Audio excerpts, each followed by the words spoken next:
One of them wanted to be the security guy. He claimed he was a security guy.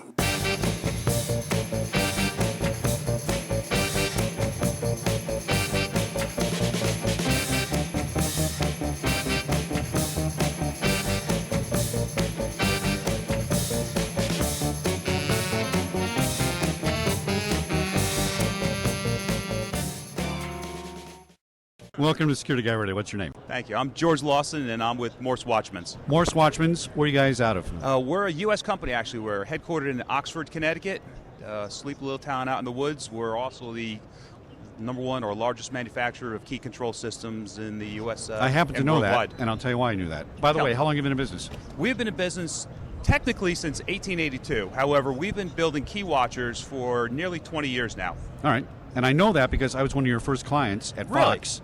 I bought from you in 96. You guys were around, right? Right. And it was a DOS program. Absolutely. And you had to have a long cord and wire to go to the computer, but it was a great system. Yeah. It worked. I agree. And it was a hard sell at first because my boss wanted to say, we don't have a key problem. I said, you don't have a key problem until you lose the great grandmaster. Exactly. And now it costs you $100,000 to rekey everything. Right. So we spent, I think, $5,000 on a box, and we never lost a key. Right. And also, instead of spending $5,000 on the box, you can go to Home Depot, pick up a cabinet with hooks for $200 and put your keys on there, but you have no key control. Yeah. Oh, well, a lot of security departments don't even do that. Right, exactly. Sadly, yes, that's true. So you guys hopefully we're trying to change that. You guys have come a long way since I used you guys at Fox and Disney. Right. And I'm looking at this thing right here. I mean, this looks super high tech. Right. And by the way, you guys are, Fox and Disney are still large customers for us. Yeah, we just kept it in a box. That's the beauty. Exactly. Right, so here's how it works. It's a box. It's electronic. It's tied into a computer system. Now it's way more automated. I assume it's on the net. Absolutely. Right. This is actually server-based versus server-based, the right. version that you used was a Key Watcher version 1. Version 1. Which we had multiple version 1s, multiple Key Watcher version 2s, Key Watcher version 3s. I thought it was and maybe now we're a little bit of a test site originally, but it all worked out okay. Well, hopefully they gave you a discount on that system. It was really a good price. I think it had like 30 keys or something. Right. And what I liked about it is total key control, right? Yes. And this is the important thing. And anybody listening that doesn't buy one of these, you don't know anything about security. I'm going to tell you that right now, okay? Because we built 2 new buildings. Right.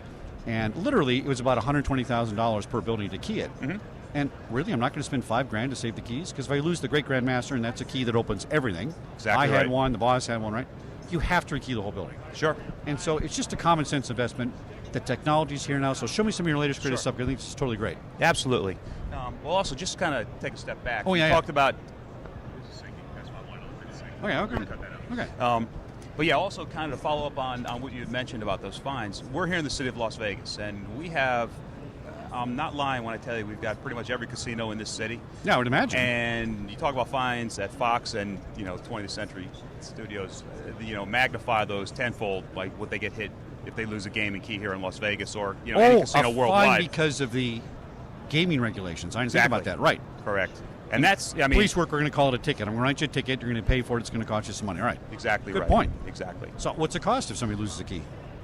Depends how valuable that key is, but it's in the tens of thousands of dollars. And if you lose a great grandmaster, sometimes heads will roll, and you never know. All right. I've heard horror stories. Yeah. How true they are is another story, but yeah.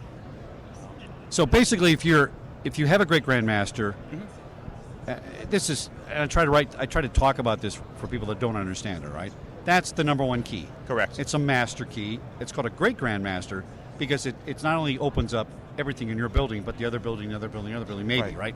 Every master key. Every master key, it overrides, right? Exactly. And you want to control that. Usually it's given to the head security guy sometimes.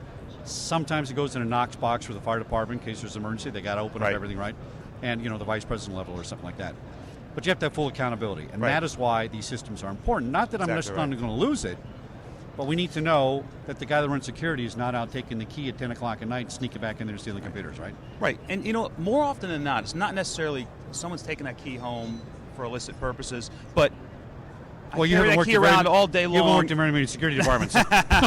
Just saying. Actually, I have. It does happen. Actually, when I was in college, that's another story, and hopefully, statute of limitations has expired on that. Yes, it has. Absolutely. You're safe. You're safe. All right, good.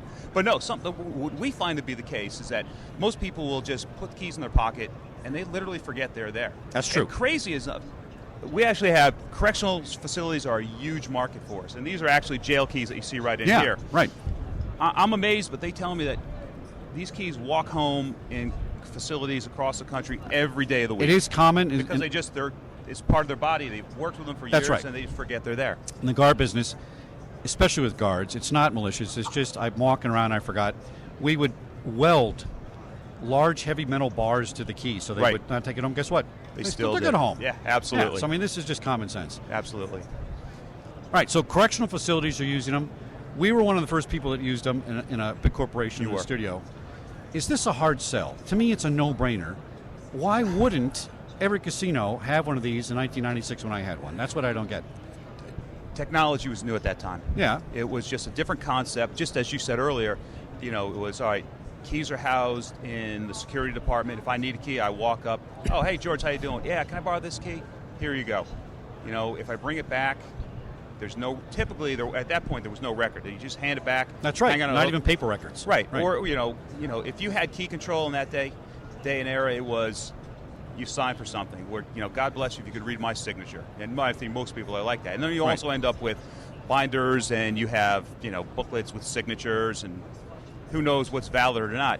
But also some places like a correctional facility, even to this day, a lot of correctional facilities use what they call a chit system. They've got a little brass tag with their ID or a number on it. I hand that to you, you hand me my keys, I hang it on a hook. Oh, yeah, like it's a coat check. Pretty much. Yeah, That's, it's a little more valuable than a coat. Yeah, instead of a little paper tag, I've got a brass tag. Better than nothing, But yeah, right? pretty much. That's exactly what it is. What about GPS? Are you guys have GPS on some of these things? We don't. However, we have customers that have actually attached a GPS or even basically a little RFID tag. Right, kind of like a sensor-matic tag. Right. You try to walk out of the department store and they don't take the tag off that item. It's the same concept. It's a little backup to the control. Right, exactly. Yeah. The only issue is GPS. A lot of the building, like for example, we're here in the convention center at the Sands, so there's an awful lot of concrete and cement around here. So it's pretty tough to get a GPS signal unless they have technology built in. The reason I thought it was a good idea is a good idea. I'm not concerned that you have the key in the building. I'm concerned you took it home. Now where is it? Right. And I think if that application was applied for some of these key systems, that'd be the next level of wow. Absolutely. We got the guy. And we do that. We'll attach a simple device to our smart key. And as long as you only have a few points of egress, so I'll put a sensor at those different exits and entrances, employee entrances. So this way, when they walk through, an alarm is going to go off to let them know. Now, to take that to the next level, integration has really become that's kind the key. of. That is the key. Everyone wants integration. And how do you integrate? I bet you're great. We've been making a huge push in integration for years. Like for example, Linnell, Software House, Secure. Those are the big players in this industry, and we are. We're approved, authorized. We work in partnership with both those companies, and we can do integration on a whole series of different levels. From a full integration, where essentially you're operating the key watcher via your Secure or your Linnell system. Right. To something. It's funny because I do presentations quite a bit, individual presentations on site. And what they'll ask for is tell me that they want to do an integration. But really, all they want to do is a very simple integration, which is they want to use their access cards or their ID cards. And that's something where we'll just put a reader on that, something compatible with their card, or we'll even take one of their own readers and attach it to our cabinet. We were playing with that back in 99 or 2000. Absolutely. Because we had access control in the studio. We had one of the first access control systems. I think it was Checkpoint, right? Okay. And trying to get a Checkpoint reader to open up the box and stuff. And it's important to have. Another thing I think that would be slick is do you have cameras on these things? So when you're taking the key out, I have an additional security. Because here's what used to happen. It's not supposed to happen, right? But the guard A would give guard B his code. Sure. Or call him in and say, okay, go ahead and get my key out of there. Absolutely. And a little camera might be a way to say, oh, wait a minute, that didn't happen. Well, we can do that. Do you have, like in the newer version, the one that you had didn't have this capability. It was low tech, but it worked. Right. It was DOS system, but it was great. We got 4 USB ports in there. You can connect pretty much anything. I see. This. Just put your own camera absolutely. in. Oh, absolutely. Brilliant. Okay. Although, in the reality, all right, here in Las Vegas, wherever you go, you're under camera. Yeah, that's a camera. And right. most facilities that, most companies, most government agencies, whether it's commercial buildings, residential buildings, they all have cameras. And typically they will put this under a camera. But again, if you want to add another camera to it, sure, you can do that. Yeah, very interesting. Yeah. You going to show me a demo? Absolutely. All right, so what is this model right here? This is our Key Watcher Touch. This is the latest version. Actually, it's been on the market for about 2 years now. And basically what we've done is you had described how durable and reliable the older version was. We just built upon that year after year after year. So we've got the same reliability that really has been, been really the backbone of this company. Yeah. Very stable platform, even with DOS. We got over 2,000 correctional facilities in the U.S. that use this, and I don't know of any other 2,000? industry over 2,000 Wow. using our key watchers, our tamper-proof key rings, our guard tour systems, and those guys are extremely hard on equipment. Oh, yeah. They never close, just like Right. casinos, same deal. Yeah. Use them every day, high volume. They also have very high reporting requirements, for compliance or for accreditation for the prisons. But the way this is called a six module system. If you notice, in the past we had, like your system had a solid panel with a fixed number of keys. That's right. So what we've done is really tried to give you, as a customer, the ability to customize. Whether it's the size of the system, the size of the keys or key rings, or even if you notice here, we have lockers, and these come in different dimensions. Well, that's interesting. And also access cards. Close up of that. Just the ability to customize, I think, has been, another. So you're going to reason that we store have some loose keys in there till you figure out where to put them on the tree or something. loose. You could do loose keys, but typically they're going to put little devices, whether it's cell phones. We have I think you over there earlier. Brilliant. but Checking out right because everybody needs a cell phone now, so you keep it in here. Cell that's phones. A brilliant. lot of hotels are going with iPads to check in guests. A lot of companies will use it as well. So we have tablet lockers, laptop lockers. We have lockers for security radios, and whatever you want to store in there. It's really up to you. I need one of these for my house now. I get a deep discount. This is great. Actually, we do have several private owners. I'm who sure use this I'm for sure you do. Yeah. yeah, for personal reasons. But yeah, I mean, we have a few of those. It wouldn't be gun locker compliant per se, but it's the same idea. Anything that's valuable or right. secure. Although that's a good point you bring up, and just to give you some insight into that, if you already have gun lockers, many gun lockers require a key.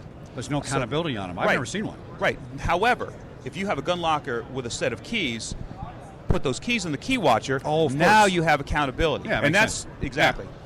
Yeah. But Now show me something fancy on this. there you go. All right. So the way it works is pretty simple. To kind of give you a little refresher on this, but I'm going to first of all, I'm going to lock all the keys in the system. Now, what you see on the front here is a polycarb door. It comes standard with a 13-gauge steel door, and actually the little one over there, the older version with the beige system. That looks very similar to what I used to have. Yeah, exactly. Now that's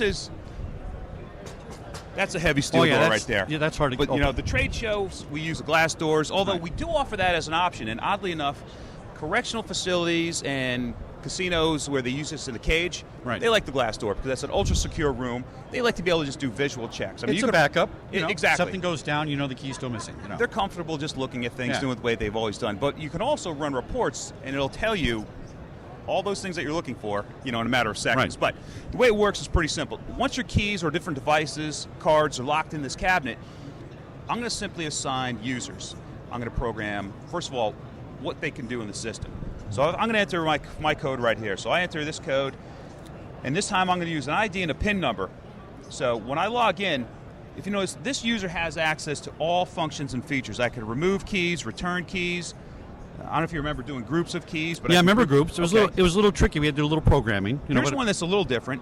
I can find keys. So we've got 8 key watchers that are all linked together. So if I wanted to locate a key, so if you notice, I've got quite a few keys on here. I'm going to scroll down here and say, all right, you know what? Give me this dual locker 25.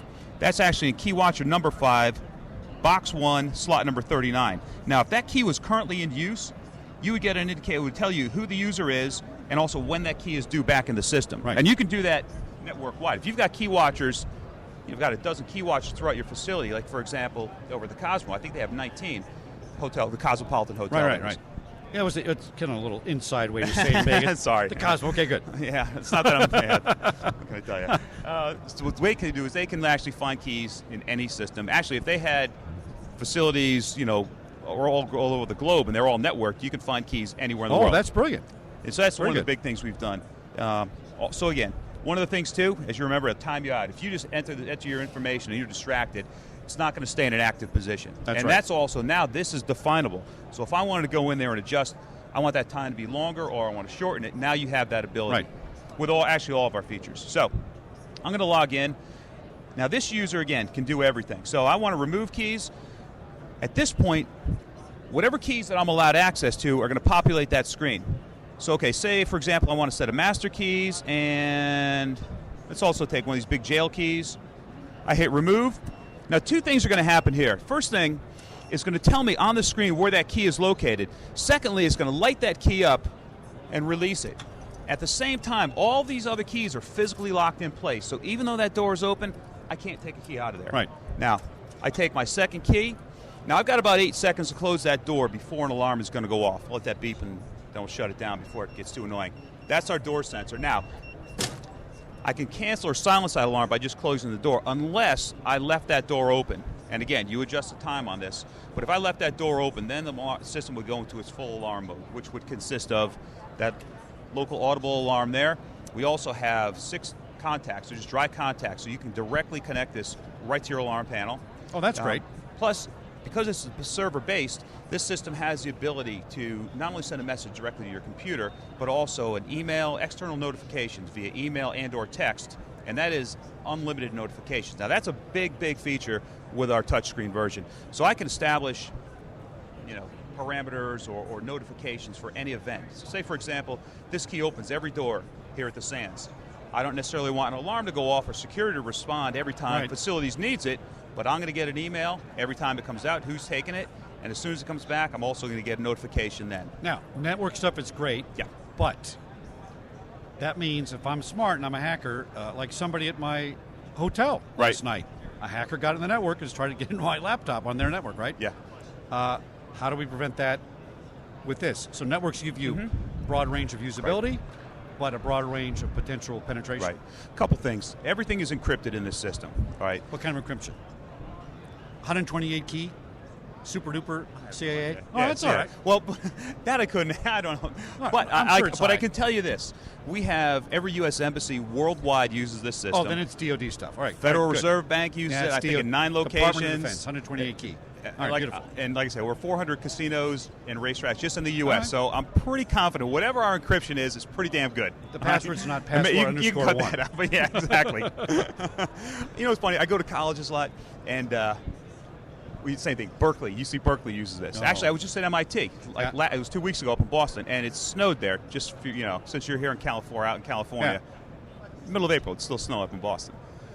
So if anybody's going to hack into systems, they're going to do it there. We haven't had issues with that. Well, Plus, that's my next question. So you really haven't had anybody try to attack it or penetrate? I'm sure people probably have tried. Right. But also, our system is not on the internet. It's not web-based. Our main focus we're a security-driven company. Well, so, we just if I'm at the studio, I'm using it on my intranet. Correct. But are you updating software? Do I have to go to your website to update and download software eventually? Right. You can just do. You can go to an offline. FTP site and download. FTP, latest revs or latest versions of the system. Okay, so absolutely. we're going to FTP down to my local computer. My local computer is going to upload to the system. Exactly. Oh, that's right. much more secure. Yeah, okay, absolutely. Good. And again, that's why another advantage I think we offer is that again, because we're not web-based, there's another layer of protection. I agree for with you your 100%. kids, Yeah. So, Web's great, but it also gives you more problems. But also, it's a whole convenience versus security. I mean, you can apply that to the world today. But if you can get on your network externally, you can get into your key watcher. Now this has a quick release system. It does actually. Let me put some of these keys back and show you how this works too. What I'm holding on to, by the way, is drop that one. This is our smart key. All right. The reason we call it a smart key, there's a little Dallas chip. Put it real close to my camera. You got it? There you go. Okay, good. Okay. There's a Dallas chip in there that we use to identify the key. So what that allows us to do is place this key anywhere in this system. Actually, I can place this key into any key watcher in your site. Oh, that's interesting. Yeah, and that's another big thing. For example, fleet management. Not all of them are that way, but you designate certain keys to be that way. Again, the customer chooses. We have so many different variations, options, and features and functions. We let the customer select what they can do. And again, that's why we have such a broad spectrum of users worldwide, actually. I don't know if you noticed this, but we've got a primary and a secondary language. Right now, we've got 14 different languages that you can assign as a primary and a secondary. Does it come in Gaelic? No, it does not come in Gaelic yet. However, the Irish, if you speak with a thick enough, listen, my great grandmother, McGinnis, literally, and I'm not making that up. Bertha McGinnis came over like an early, like everybody's 1903. Irish, a little bit. A little bit. All right, very good. But anyway, long story short, again, we've got this in Polish, Russian. I think we're working on Mandarin right now. Oh wow, interesting. Portuguese, obviously, some Portuguese roots in the company. Show me this thumbprint thing. Sure. Let me put this key back first. All right. The way it works is this. I can take this key. Basically, I just got to repeat the process. I'm going to log in. let the system know who I am, and just tell it I want to return keys. Now, once that door opens, again, I just find any open slot.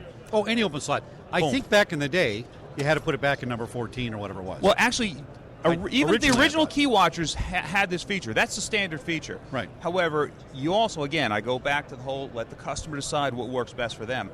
If you want the key to go back to a fixed location, you can set it up that Okay, way. good. And we do have certain places that where that's how they like to do things. It Yeah. works for them. You know what? We're not going to tell you. I can't come to your site and say, hey, this is how you should do it. But scalable, that's good. Exactly. Yeah. Exactly right. Now, one of the nice features too, especially a big facility like the Sands, for example, all right, or actually the Venetian and Palazzo, where they use our systems, you're going to have 50 people, actually or more, lined up 3 times a day coming on and off duty. So speed is really, essential for them to get keys Right. in and out of there quickly, along with the reporting. So what I can do is, if I have access to the same key every day, this is a feature we call instant key release. So I just literally hit the start button, I put my hand on the reader, the system knows who I am, and it opens up and it releases the key. If you notice, I didn't have to select from any right. other things. There's my key. I take it out and go. Everything else is locked in. I shut the door. Boom. Next person lines so up. if you're using that key every day, that's really convenient. That's what that uses. And as the user, I can configure whatever key I want. Absolutely. And by the way, can I say your thumbprint gets 5 keys? You do that for each It individual. would be a bad way to do it, but No, you but could. you could. Yeah.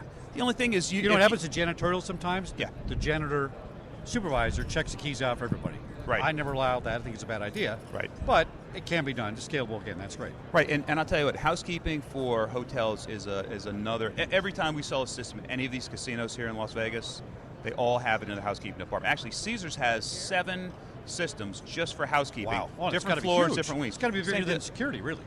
It in a actually way. is. Yeah. It actually is. Right. And it really, because I've seen, just as you described, I've seen the process in action where they'll go and literally put keys in. Caesars didn't do this. There's another hotel here in Vegas they would take their housekeeping department, this housekeeping manager, floor manager, would put all the keys in a bucket. They would get them from security or their key control Bucket, officer. I've seen it. Literally, right? I know, I've seen it. Walk up to the floor and all the housekeepers take their keys, or I know. room attendants rather, excuse me. But anyway, yeah, and actually this works the same way on the return side. It knows who I am because I put my hand on the reader.